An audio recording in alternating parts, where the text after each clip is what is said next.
when you go no contact with a family member, it's already very alien generically. And most people are quite close with their family unless Yeah.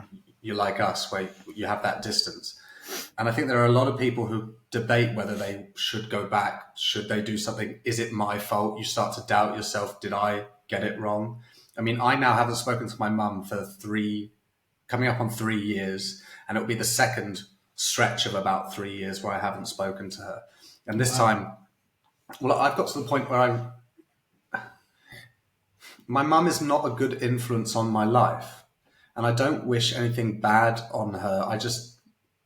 She had too many chances. She failed me too many times, abused me too many times, didn't take care of me like your father.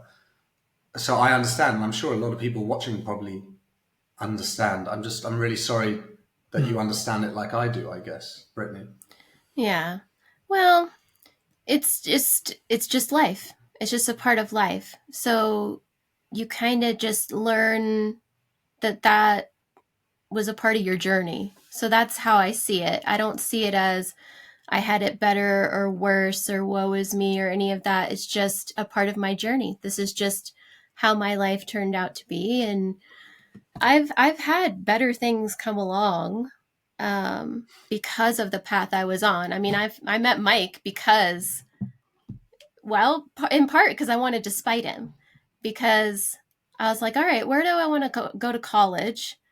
And I wanted to go out west. I wanted to try my hand at it, move away to the other side of the United States. And I didn't ask for any help with money or anything. I applied for scholarships. Oh, well, you'll never make it. You'll come back home. You'll fail. That's all I heard from him.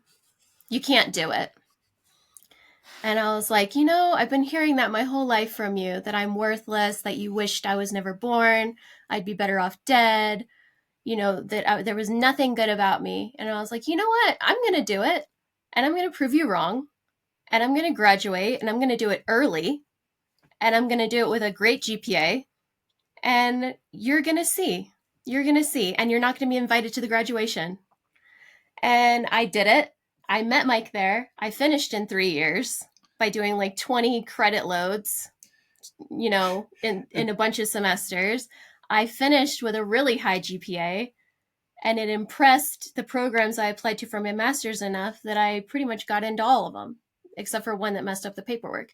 So... Oh, yeah, that did happen. I forgot. So he doesn't know it, but because of his hatred, I made it further in life. Didn't that one school reach out like a year later saying like, hey, like, sorry, did you want to reapply or something? Like, we're interested. I'm like, no, I'm done. Like, we already moved out of the state. I'm done. So sorry.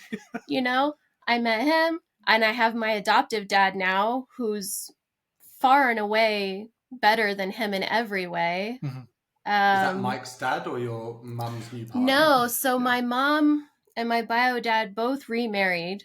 So I have a stepmom, and then I had a stepdad, but then he, years after marrying my mom, said, I've been thinking long and hard about this. I realize you're an adult, but what would you think about me adopting you and having my name on your birth certificate? Yeah. And he was really nervous about it because he looks intimidating, but he's like a teddy bear. He's the sweetest guy ever. And he was actually abused in his previous marriage. So it's like him and my mom matched up great. But I just sat there staring at him, and I was like, huh? And he's like, yeah, what would you think about it if I adopted you? And this is the process. And I was like, well, yeah, how is this even a question? Let's do it. And so now he's on my birth certificate, and now I have a whole bunch of siblings from him, my adoptive siblings. So it's like, I really ended up with a better life here, because I'm sure my bio dad is probably miserable. Yeah, it's a real stark contrast going from a guy who used to become like violently rage-filled and acting out just because of someone leaving some breadcrumbs on the countertop, compared to her dad now. He's the kind of guy that, like, I swear, I think he intentionally goes in, like, when he goes shopping at the grocery store, I think he intentionally goes to the line that has the grumpiest looking cashier. to see if he can cheer them up, and he's usually successful. He usually has them laughing and smiling by the end. It's crazy. He missed his calling. I think instead of being an engineer, he could have been a therapist too. Mm-hmm. He has sounds no like a great dude. Oh, he's awesome. Mm-hmm. No training, and he'll like talk to me, and I'm like, why aren't you a therapist? And he'll just start giggling. It's funny. Yeah, there's plenty of times where like the family, her side of the family will like have some kind of issue. So they're like, okay, let's meet up. Let's make sure that Mike and Brittany are there so they can offer us their advice. But more often than not, her dad is the one that ends up chiming in, and we'll kind of look at each other thinking, this guy has no formal training, but he's an absolute natural. Like if he had our training, he'd be unstoppable. And it's weird too, because honestly, if I could have listed everything I wanted in a dad, he checks all of them. It's almost freaky. Mm-hmm. So, Mike, I'm keen to come to you in a minute, but given that Brittany has to leave shortly, do you mind if we focus on her for a while and carry on? Go for it. Path? Yeah. Brittany, I hope we know each other by now that I can just be direct with you. Sure. Do you want to tell us about some of the stuff you went through with your biological father? And sure. If it helps you, I can also go first. No, I can do it.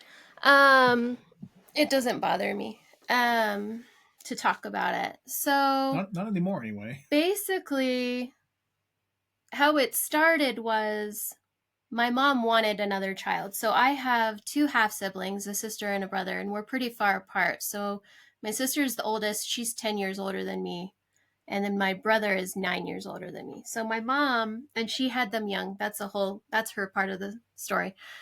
But after she got married to my dad, she wanted more kids, and she basically had to beg him to get pregnant with me. So that's kind of where we started. And then once I came into the picture, I honestly don't have any memories of when I was little of him being kind. Like I've seen home movies where it seems like he was playful, but I'm not really sure. Maybe he was just giving attention to the one that was his to spite my other siblings. I'm not really sure. But once they left, I got the full force of his anger and everything. So I wasn't allowed to cry when I was little, even as like a 4-year-old. I wasn't allowed to cry. If I fell down, if I skinned my knee, if I was bleeding, if I was sick and throwing up, you can't cry. It wasn't allowed. If I cried, I was screamed at and called like a baby, all these other kind of things.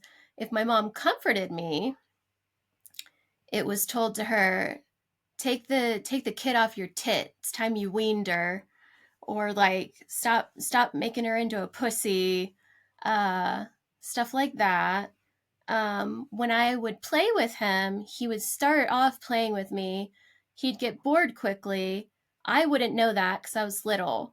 So like I'd be cuddling with him, doing something, and one time he got tired of cuddling and he shoved me off the bed. My head hit a dresser and I fell on the floor and I started crying because that's what you do when you get hurt as a kid.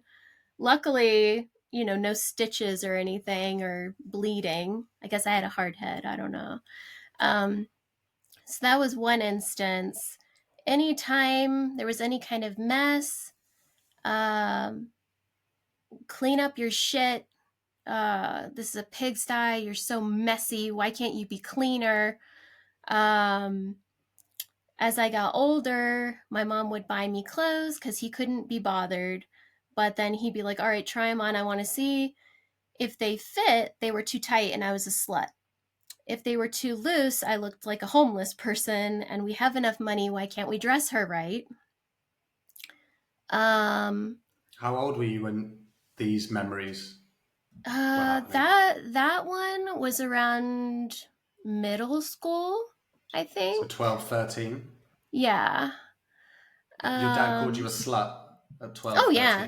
Oh, yeah. And I had never dated anybody, never kissed a boy, never held hands, Do you think you knew what it meant to be a slut at that age? Yes, because the schools, you learned a lot riding the bus. So, Yeah. I learned pretty early. Plus, sex education for me started in like 4th grade. So you kind of get a feel for that kind of stuff. Um, I don't know. So lots of stuff like that. Lots of um I do this now again, but there was a time where I didn't, where I was in choir from like kindergarten on. Singing music has always been a big thing for me and a way to like cope, and I just enjoy it anyway. Um, and so I would sing to myself alone or with other people, or I would hum. And so sometimes I would do that around him, and he'd tell me to shut the hell up. You don't even sound good. It's awful. I don't want to listen to this. Like, work on it and come back better, kind of thing. And he just told me the other week, he's like, hey, what is that song you're humming? And I was like, oh, I didn't even realize I was humming. And he's like, yeah, what is it? It sounds good. And I was like, oh, that's new. I guess I'm humming again. Because there was a time where I stopped and I wouldn't do it. Mm-hmm.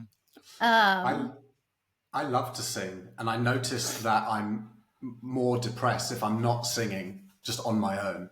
And my mum always used to tell me that I was terrible. I was a terrible singer, and it's not true because my friends hear me sing, my partner hears me sing, and I love to sing, and I'm good at it. But I think it was a way for her to bring me down. I don't know if maybe your father was doing the same thing to you. Yes, yes. Anything to take me down a peg, even though my confidence, I had none. Let's be honest, I had none growing up. Major introvert, very difficult for me to make friends because I just kind of kept in my own little bubble. When I was little, I would hide behind my mom and I would start crying if any strangers would be like, oh, your kid is so beautiful. Like, don't hide behind your mom. I would cry and go hide somewhere because I'm like, don't look at me. Mm-hmm. Um, Do you think? but Do you think yeah, you were afraid of people, or you were I ashamed of think who you were? I I think one part of it was I was afraid because I didn't know people's motives. Because Mm. I've known a lot of people besides my bio dad that were cruel. Um, Yeah, I mean, like, think of but someone I who's like been to prison or been to war. They're gonna like yeah, if they got unresolved issues, they're gonna view every situation as potentially dangerous, even when yeah, so strangers I are think I think complimenting. it was that, and I think it was just natural shyness. Like I'm just naturally not super outgoing, anyway. But yeah, I think it was definitely to make me feel bad.